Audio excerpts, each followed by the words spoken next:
Coming up on today's Locked On Senators, a loss. Oh no, the Sens B squad falls at the Bell Center 4-3. But one positive from the game is Mathieu Joseph with 2 goals starting his revenge tour. And what does that mean for any potential trade and the Senators cap situation with Shane Pinto unsigned? All that plus Day 7 line combinations and more. This is the Locked On Senators podcast. It's your team every day. Your Locked On Senators, your daily podcast on the Ottawa Senators. Part of the Locked On Podcast Network. Your team every day.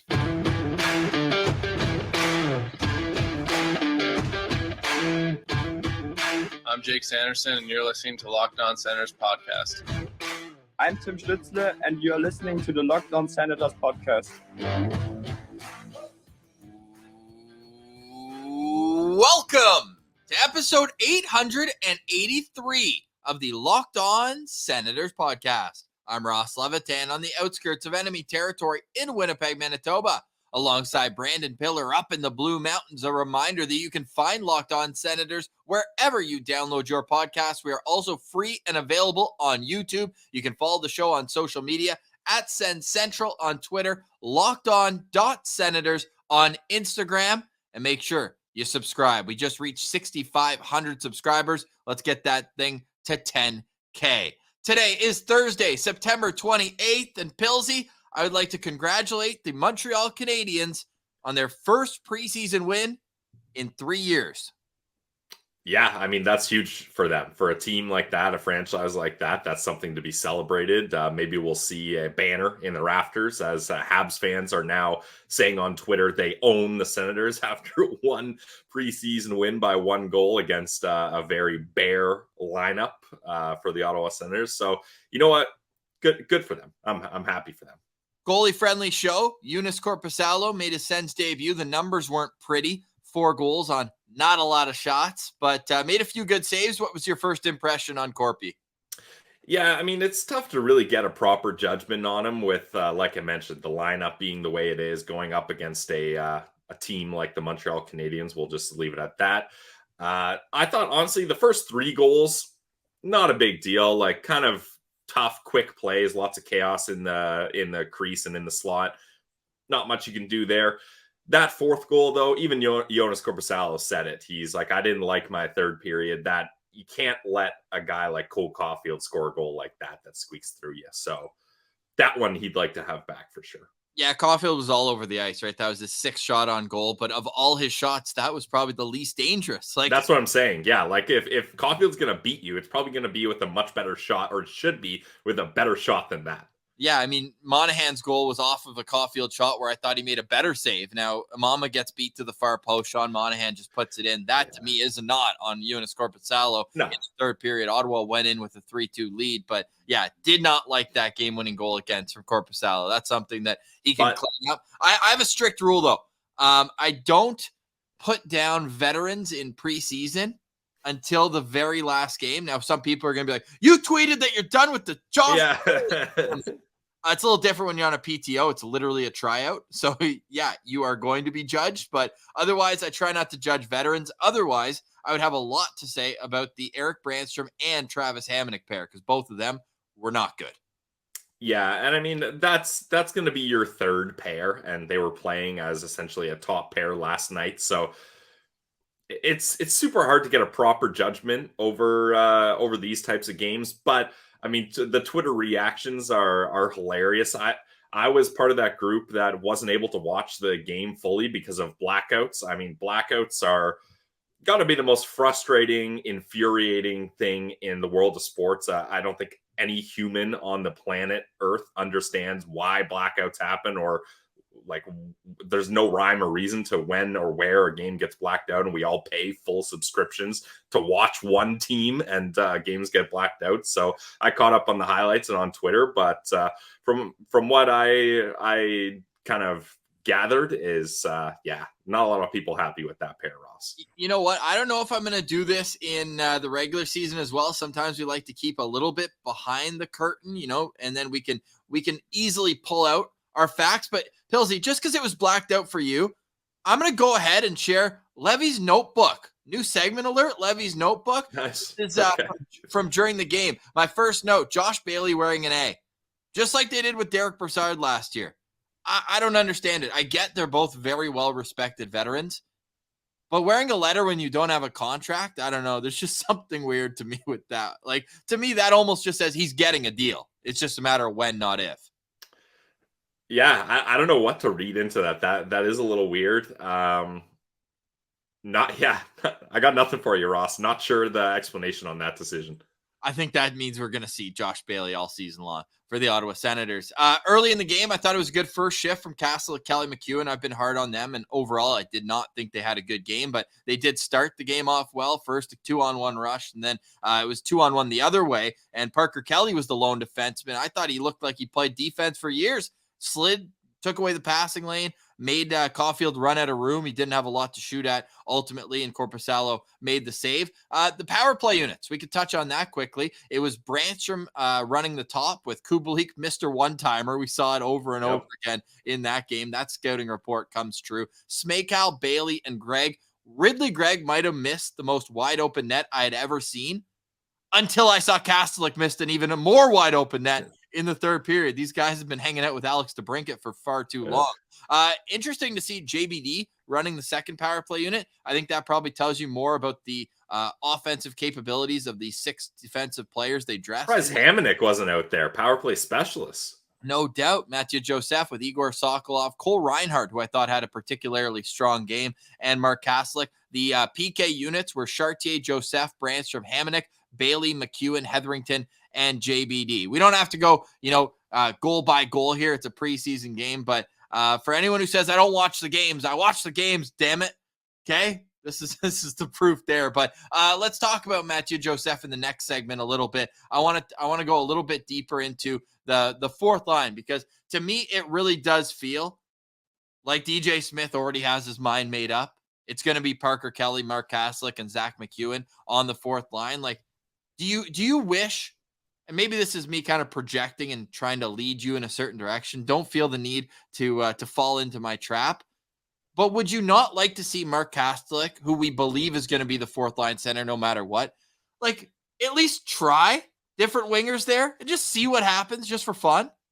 Yeah, no, I'm with you, Ross. I kind of stated before, I like the idea of a Kelly, Castny, McEwen fourth line, but revisiting that, maybe that's a little too much physicality, too much grit, and you got to mix in one player with a little more offensive capability. Now, that doesn't mean you have to sacrifice on size, though. We talked about it. Yuri Shmakal is a big guy. Igor Sokolov is a big guy, so you could throw one of those guys on the fourth line with Castny and then keep one of Kelly or McEwen there as well. But I'm coming around. I don't need too much convincing to join your side of this argument, Ross, that I don't think Kelly and McEwen should play in the same game together, let alone on the same line together. I think that it's a little much.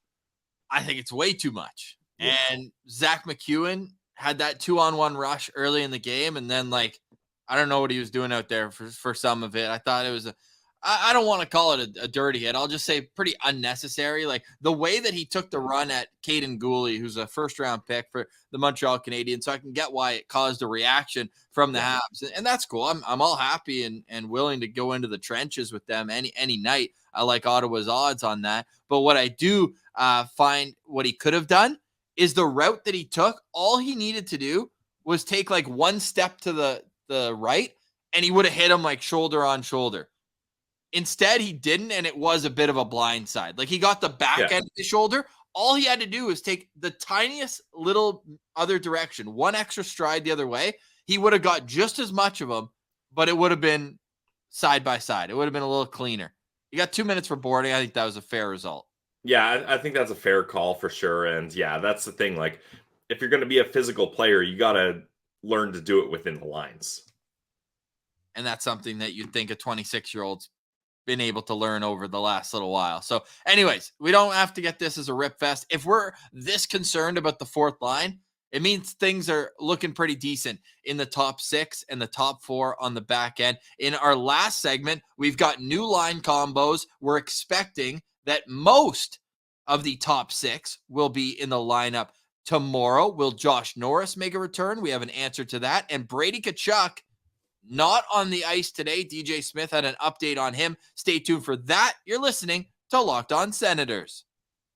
Today's episode is brought to you by our friends over at DoorDash. Hey, do you guys love the convenience of getting what you want right to your door? Well, with DoorDash grocery delivery, you can stock up for the entire week, or you can order some last-minute cravings conveniently. If you want to watch the game with some snacks, you can make that happen real quick. Let's say you burnt your last piece of toast. Your avocados have gone bad, or your hot sauce bottle is empty. Don't worry. Try grocery delivery from DoorDash. You'll get everything you want delivered when you need it right to your door.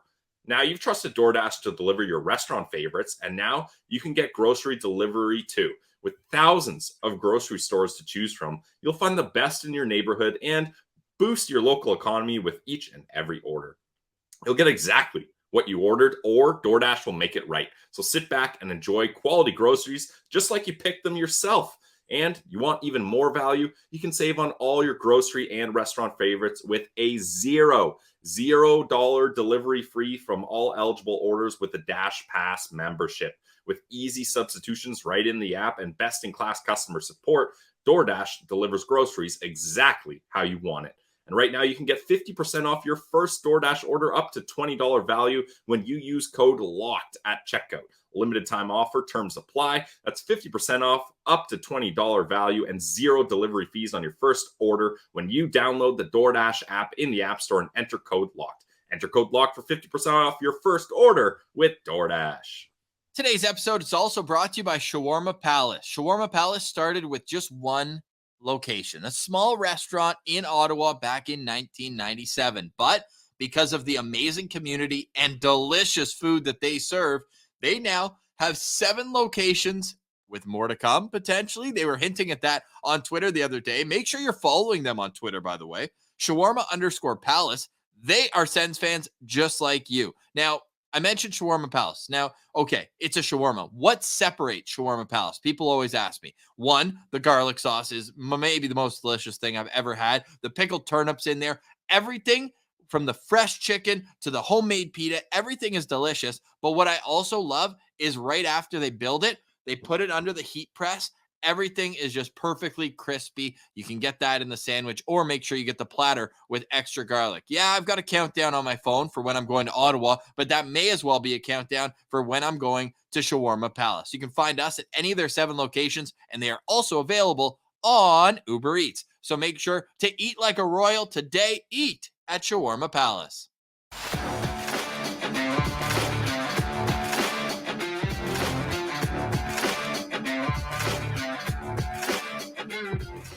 All right, Billsy. Just a quick aside there. You know how I feel like it's a psychological game. I think they played it in The Office where, every time Jim would ring a bell and then Dwight would get like a treat, and then one day he rang the bell, but he didn't offer him the treat. And he just like put his hand out. To me, that's like when I talk about Shawarma Palace, I literally just start like my mouth starts watering. Yeah, hey, it happens for a reason. I mean, Shawarma Palace is absolutely delicious, Ross. I can't wait to get back there too. I literally always have to like pause at the end of the ad read, and I just go, all right, okay. No other shawarma place compares. Like that, you could put them side by side. Easy winner, Shawarma Palace. It's the Palace for a reason. Yeah. We're going to get into line combinations in the final segment, but I can't tease that the captain left with an injury or he's hurt. He's not injured. I was going to say, yeah, easy, Ross. Whew. Hurt, not injured. Yes. But I can't leave that for the third segment. I have to let everybody know he took a stick to the face, needed stitches. It's a deep cut. My guess would be that if it was a regular season game, Ross Levitan, not a doctor. Billsy, stealing that one from you there. And Yes. I will say, just let him chill. I know the people out east want to see him. Hopefully you can get into that game, at least in Halifax, if not both up in Cape Breton. They won't play the same lineup in both, I would imagine. So No, I don't think so. Except for Drake Batherson, who's been on record and says he wants to play both. Played his QMJHL hockey in Cape Breton and grew up in Halifax. So you got to understand that from his perspective. But yeah, let Brady heal up. It's good. He's going to look tough. Okay, get the scar in there too. But Brady Tkachuk will not play in the next preseason game. And That's all right because it gives others an opportunity to play up in the top 6.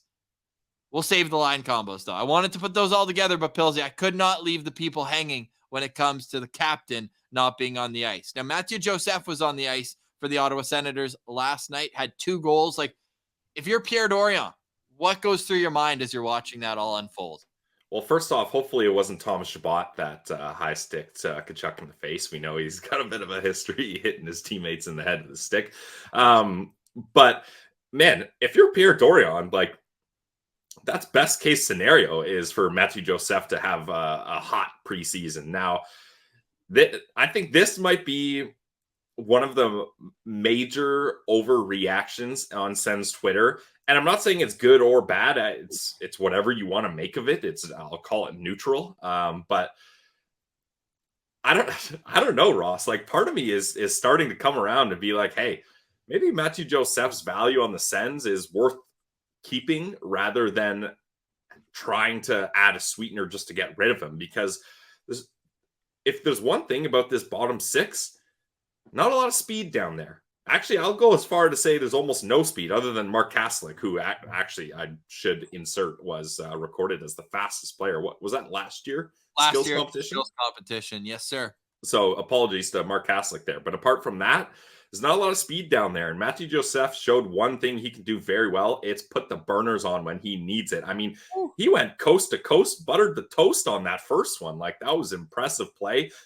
Like, Jake Allen had no clue where that puck was, and he just tucked it in top cheese on him. So either it boosts his trade value and hopefully lowers a sweetener draft pick if that's still the direction they go, or it has Pierre Dorion saying, look, I knew this was a great contract since I signed it, so we're going to keep him and we're going to move someone else. Now, wonder what people think of the trade now. Yeah, exactly. I don't know. Best sound bites, Ring of Honor last Sunday. Go check it out. Absolutely, yeah. Now, a lot of people are getting on me saying, Pilsy, it's time to give up on Branny. That's the major kind of takeaway is, okay, if Joseph is being looked at as needing to add a sweetener just to get rid of him, then maybe you shift your cap dump attention to moving Branny. And look, I want to make this clear.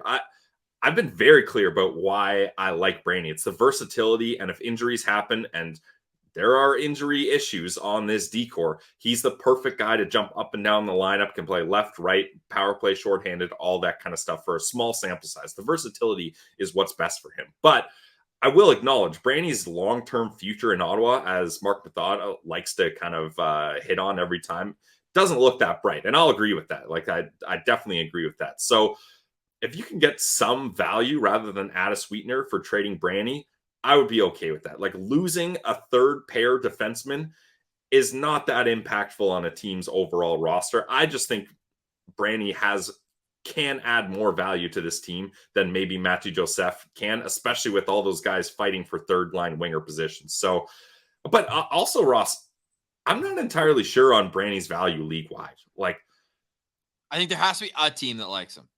There's got to be, but at what cost, right? And again, it's not about, like, the thing is, if you put this scenario in a vacuum with no cap leverage, Mathieu Joseph and Eric Branstrom are perfectly nice players that rebuilding teams would probably like to bolster their lineup.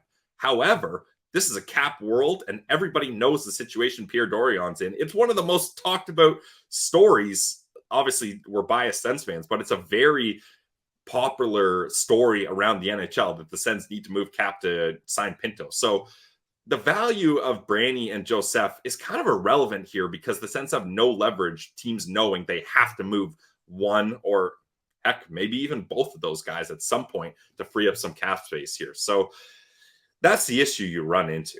Yeah, I understand that. And if I'm the Ottawa Senators and it is Eric Branstrom that I'm deciding, hey, look, Mathieu Joseph, we signed him to be that top 9. And again, if in case of injuries, he showed when he played with Norris and Kachuk that he can. Also a versatile player too, right? He can play both wings up and down the lineup, PK, power play. He's probably not your guy, but he can do it. So that argument can be tossed to Joseph as well. So if that's the case, I'm calling the San Jose Sharks and I say, hey, Eric Branstrom could be exactly what you guys need. Right now, San Jose Sharks are experimenting with a 5-forward power play unit because they legitimately do not have an offensive defenseman on their roster. Their defensive core right now is Vlasic, Ferraro, Ruta, Simic, Benning, Knizov, Burrows, and a guy I've never heard of.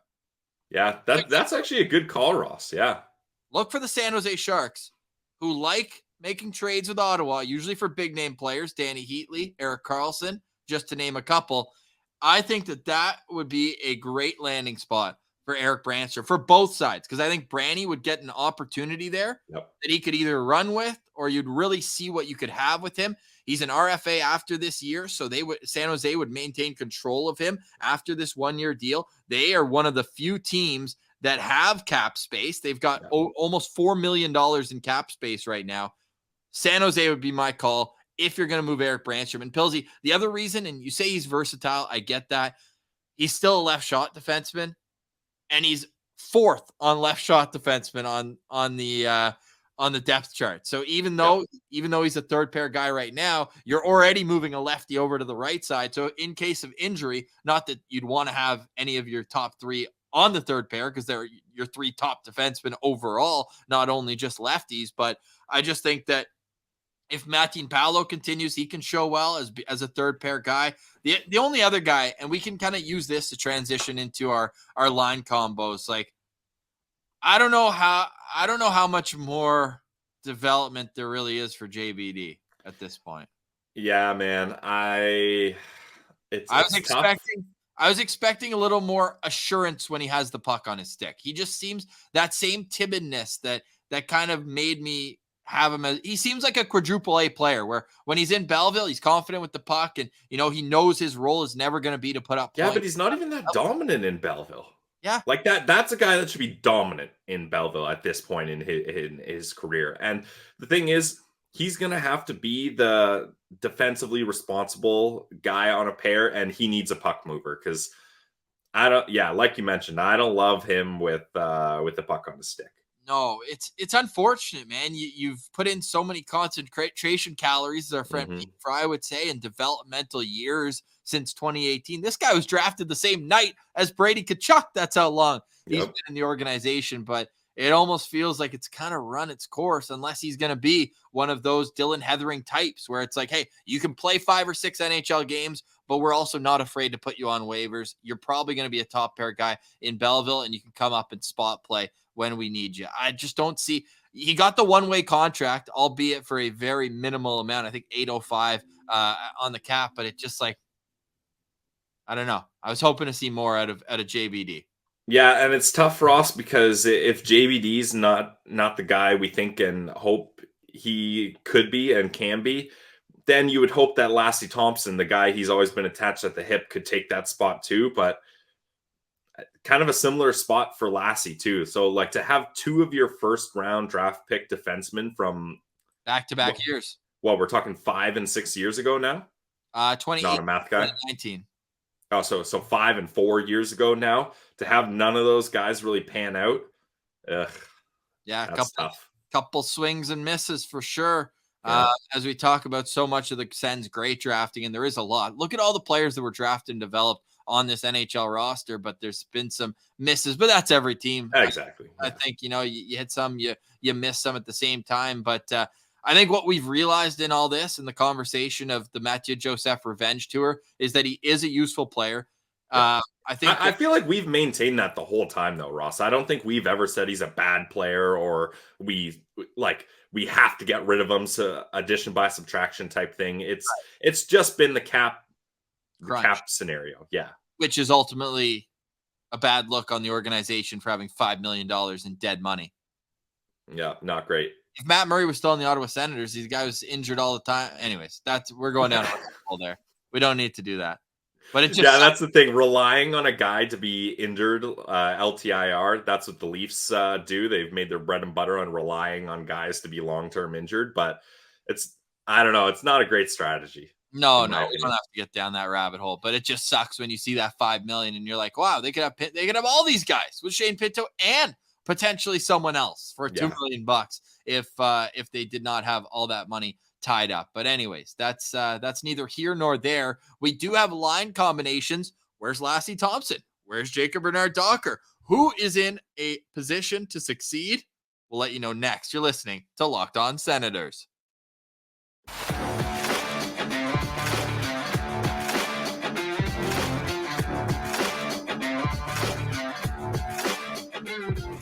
All right, Pillsy, back Locked On Senators. And if you saw me looking at my phone a few minutes ago, we got a message from Mark Mathot. We want the citizens to actually help out on this one as well. Pillsy, you're in that group, eh? You saw it? Maybe you didn't see because you're more professional than me. You don't look at your phone when we're in the middle of recording LOSP. But Math wants a Tim Stützle stat to use. He's doing the game tomorrow. Elite crew tomorrow night. Math's doing the game. And our boy John Abbott, who last time John Abbott did a game, he gave Sens Central and the Locked On Sens boys a shutout. So we're huge John Abbott guys, play-by-play voice on TSN. But yeah, Meth wants a Tim Stützle stat to impress the viewers. I was gonna say the splits from when he turned 20. Like Tim Stützle's a teenager. Tim Stützle after he turned 20, he's like 8th in the league in points. Yeah, I mean, that'll do. I'll co-sign that stat to send over. Okay. All right, we'll go with that. And anyone who has a great Tim Stützle stat, let us know, and we'll send with credit to you.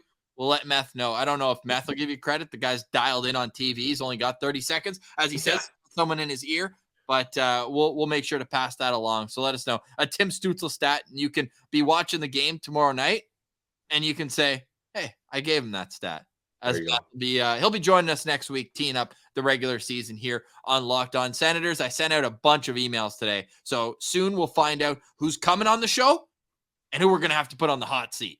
We'll stay tuned for all that. No, really looking forward to it. If there's a specific guest who maybe's been on the show before, but you really enjoyed, let us know in the comments today. We're in the process right now of setting up guests for the next week or so. And Pillsy, Mitch Donnelly is going to be on the show next Tuesday. He's going to both games. Yes. He's going to Breton. He's going in Halifax. He's our Sens Central citizen next week. Some good boots on the ground for that. Love it.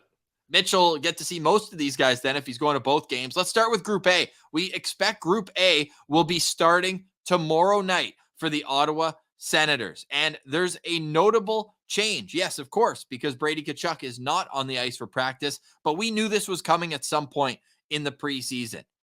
And that is Vladimir Tarasenko with Tim Stützle and Claude Giroux. Pillsy, I don't need you to get off on the fact that Tarasenko is still playing the left side, which we know he's never done before in his 14 years in the National Hockey League. But I do like the makeup of that shooter, everything, and everything. I was going to say passer and complete player, but damn, Stützle and Giroux are both complete players at this point. Yeah, I would agree. Yeah, I don't love the idea of Tarasenko on his, I was going to say offside, but he's more comfortable on his offside, left shot on the right wing. But it's preseason. If you're going to try it, now's the time to try it. So I'm not going to get up in arms over that. I still think, man, if it ain't broke, don't fix it. That top line was so good last year. Let's just see Tim Stützle play with Brady Tkachuk and Claude Giroux. But you know what? This is one of those things which I hope they do with the Kastelik line, which I said earlier in the show. Like, try things out. Even if you're not going to use them, this is the time to try things out. Put Highmore on the line with Kastelik. Highmore showed well in his preseason game with the Ottawa Senators. And like Crooker had that backhander, almost won the game for them in overtime. So hopefully they move things around there. But as it stands right now, Tarasenko will play on the left side with Tim Stützle and Claude Giroux. We would expect Brady Tkachuk would have been on this line with Josh Norris. Great to see, by the way. Right after we recorded yesterday's show, we looked and Norris was wearing wearing a contact jersey. So he's back in the mix, will not play tomorrow, but great to see him back skating. He's expecting to get into one, if not two preseason games before they start. He's got East Coast ties. I'm sure he'd love to be in the lineup in Halifax, even though he got to go out on the rock in Newfoundland where his origins are even before. So he got to do that last year. But Yuri Smejkal, I've been waiting all episode to talk about Yuri Smejkal because I think he deserves this opportunity to be in the top 6, quote unquote, for the Senators and be that placeholder for Brady Tkachuk. Yeah, they're both units. Like he fills that Brady Tkachuk frame being 6'3", 220. But I think that based on merit and play out of all the bubble guys, he's the one who's stepped up the most.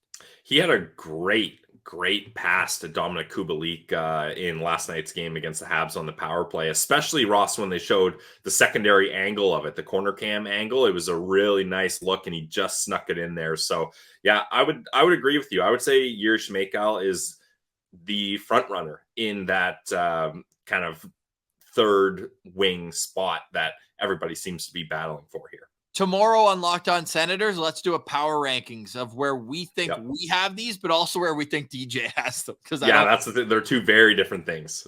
Or could be very different things. The rest of Group A is Chartier in between Crookshank and Highmore, and then Kastelic with Kelly and McEwen. On the back end, Chikrin Shabbat. Shabbat's still on the right side, getting his reps in there. We're both of the mind that Chikrin should be on the right side, but you know what? Again, preseason, experiment. It's all good. Then Sanderson and Zub, Brandstrom and Hamonic. That, to me, is your opening night top 6. Gannett and Lassie Thompson also out practicing with Group A. The goalies, Korpisalo, Forsberg, and Sinclair. Any thoughts on the rest of that before we move on to Group B, Pills? No, not too much here. It's interesting that they're putting their top 6 defensemen all together. I think that's a surprising move, but we'll see.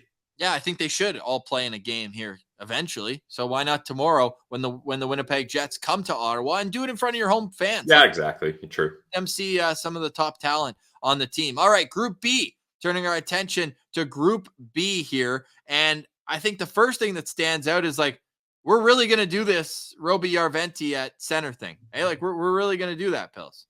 I mentioned this to you earlier, Ross. I feel like that's Pinto insurance right now. It's just, hey, if things don't work out with Pinto, we got to keep the tryouts for third line center going. And Järventie had success in Belleville as a centerman, and Lord knows we have enough wingers trying to get those wing spots. So if there's a guy that could be more ideal at the center position there, you got to try him out right now. So I think that's why we're seeing Järventie get a big look there.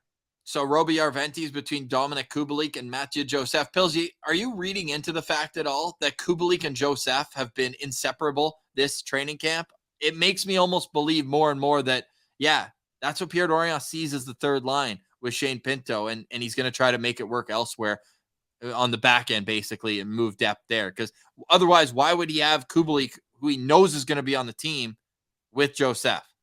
Yeah, no, I'm reading into that big time. And I think, like, we've always kind of said, unless Joseph gets moved, that's where he's going to stay. And I would love a line of Kubalik, Pinto, and Joseph. I think that would be a great third line. So if that's how it ends up shaking out, I'm down.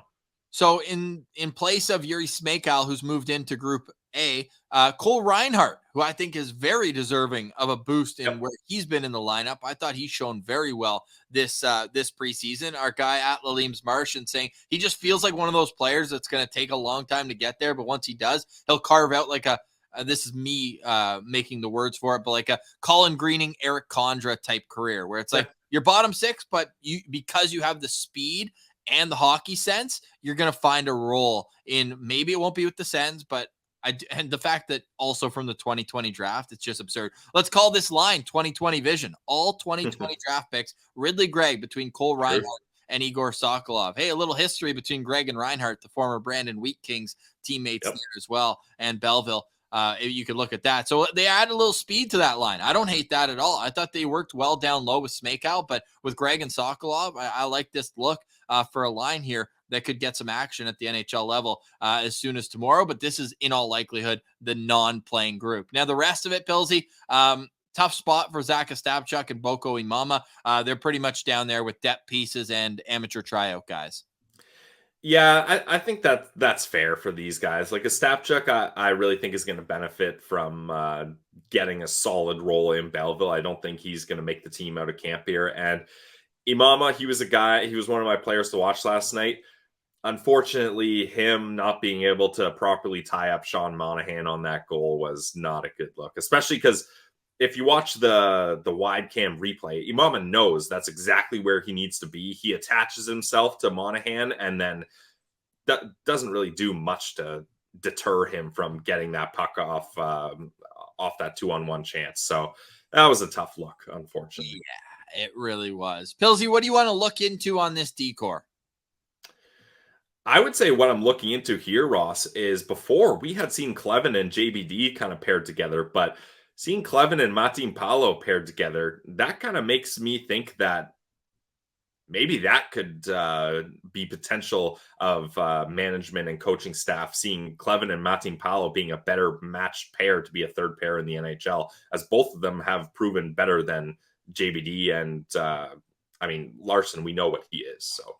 Yeah. Now let's move out Jabril Toure, who it's just such a cool story. The Ottawa Senators put out that video of him calling his mom while he was in the room getting his first contract and getting to play his first NHL. I know it was preseason, but at the Bell Center, a very cool move. And I hope that was by design because I just think that's awesome. But let's be honest, I think it's best for him, at least in my opinion, for him to go back to Sudbury. He was a rookie there last year, albeit at 19. I think he should go be an overager there and feel the puck on his stick because we know he has so many raw tools in his game.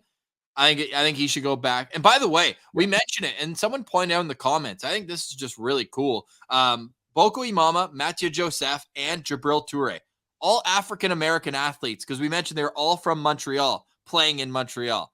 I think that's a nice wrinkle to it as well, showing up for the minorities. And, I just love that storyline as well. But let's say Toure's back in Sudbury.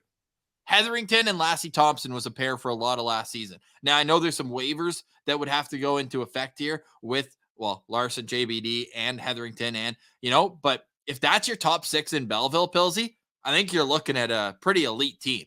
Yeah, definitely. And that's the thing. Like, Belleville's depth is so good right now that I agree with you. I think it would benefit Toure to go back to junior because he'd have a hard time cracking this lineup as it is. And maybe then you get Sabrango in the mix here as well.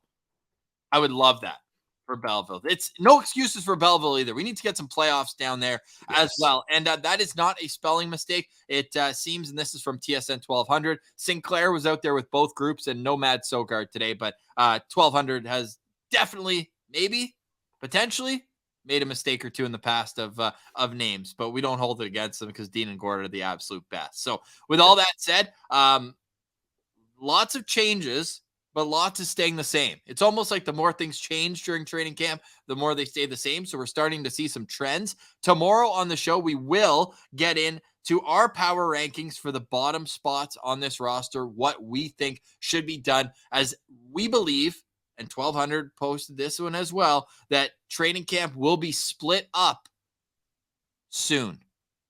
Saturday, Belleville Senators camp opens on Sunday. The Sens play in Cape Breton on Sunday. So who's getting on the plane and who's getting on the bus? That's what we're going to find out Saturday after. So tomorrow could be the last look for some of these players. So if you're a depth guy, man, do whatever you need to do to make an impact. And just looking at Kelly Moore, sports director for 680 CJOB, they've got all the Jets coverage in Winnipeg. I might be a little biased to their coverage, of course, but it looks like they're going to bring a not so NHL ready roster to Ottawa. I don't think we're going to get the top line, the Scheifeleys, the Connors, the Ehlers in a non-contact jersey. So this is going to be one of those where if you go over to FanDuel, if you're a sicko and like betting preseason, do puck line and just have some fun.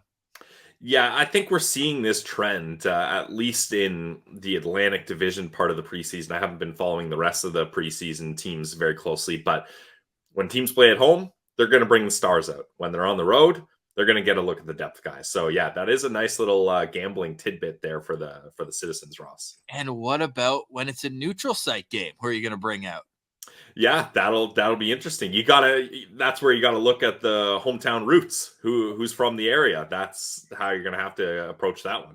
So McEwen, Josh Curry, Drake Batherson, Kevin Mandolese for Cape Breton, Igor Sokolov for Cape Breton. I think that's those five will play. The two former guys there, Zach McEwen and Josh Curry, are both from PEI, but that's close enough. If you're a Maritimer, you're in there. I wonder if this McKinnon guy, they're keeping him around at camp. He's an East Coast guy too. I wonder if they're going to give him a game, or, when are they going to cut? Like, they cut two of their amateur tryout guys. I'm just curious, like, what's going on with the other guys. I guess for Saulnier and I guess McKinnon as well, because McKinnon is actually signed, now that I look at it, to a one-way AHL contract. So they're probably just waiting for camp to open for Belleville on Sunday, and they'll stick around for that. Any final thoughts on today's show, Pilsy? We're getting ever so close. Are we less than a week away? No, we're less than 2 weeks away. Calendar guy. Too long, man. Yeah, we were talking about this earlier. Like 6 games should be the maximum. I really think that preseason should be 5 games. But hey, I'm not about to complain about getting too much Sens hockey right now. So that's my final thoughts is sure, preseason may seem too long, but you just get more Sens hockey. Yes, that's exactly it. And tomorrow we're going to find out when the Sens are skating in just a little while. We're trying to time up here. I know people appreciated the early drops. We will do that on certain days. When we can, yep. When we can. It's not always attainable, as I'm trying to say. There you go. That's better. Tenable? I don't think that's a word. Able to be maintained or defended against attack or objection. Oh, yeah. I don't know if that's getting word of the day, but. No, let's do it. We haven't done it in a while. Word of the day. Tenable. Able to be maintained or defended against attack or objection, or in an office, position, or scholarship, able to be held or used. So, yeah, I think it's not tenable for us to be doing the show at 11 o'clock at night all the time. But sometimes, hey, once the postcast comes around, people won't want it because you get the postcast on your way to work, and then you get the Locked On Senators daily updates on the way home. Lots of great guests. A reminder to let us know in the YouTube comments, who do you want to hear leading into the season? We've got on our list of people we've reached out to. Let's put them on the hot seat. Make sure they answer. Dean Brown, Gord Wilson, John Abbott, Mark Mathot, Cheryl Pounder, Keith Kachuk, Brian Boucher, and more. We'll leave it at that for today. For Brandon Piller, I'm Ross Levitan. Have a great day, everyone. This has been the Locked On Senators podcast, your team every day.